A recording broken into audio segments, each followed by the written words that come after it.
કે પાર્ક સોસાયટીમાં માણસની જિંદગી જોખમમાં મુકાય તેવી રીતે ગેસ રિફિલિંગનો ધંધો કરતા ઈસમને કડોદરા પોલીસે ઝડપી લીધો છે। રાજકોટ ગેમ ઝોનમાં બનેલી આગના પગલે અનેક લોકોના જીવ ગુમાવ્યા, તંત્ર સફાળે જાગ્યું છે।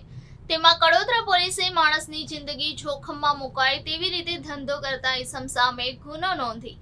2 નંબરી ગેસના વેપાર કરનારાઓમાં ફફડાટ ફેલાઈ જવા પામ્યો છે। જેમાં મૂળ રાજસ્થાનના કનૈયા મિશ્રીલાલ હીરાલાલ કલાલ હાલ રહે વીકે પાર્ક સોસાયટી પહેલી ગલી નંબર મકાન નંબર 1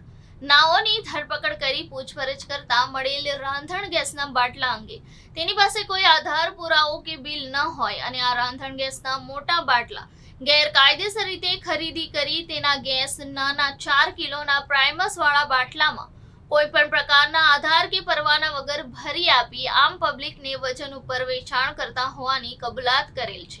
અને ગેસના બાટલાઓનું વેચાણ કરે છે। આ પકડાયેલા આરોપીઓ પોતાની જ દુકાનમાં રાંધણ ગેસના સિલિન્ડર ભરી માણસની જિંદગી જોખમમાં મુકાય તેમ હોવા છતાં જ્વલનશીલ પદાર્થ અંગે બેદરકારી દાખવી હોવાનો ગુનો કડોદરા પોલીસ મથકમાં પોલીસ કોન્સ્ટેબલ મોડદાસ જયંતિલાલે દાખલ કર્યાની માહિતી મંગળવારે સવારે 7 વાગે પ્રાપ્ત થઈ, જેની આગળની તપાસ હેડ કોન્સ્ટેબલ નિલેશભાઈ દુવડભાઈએ હાથ ધરી છે।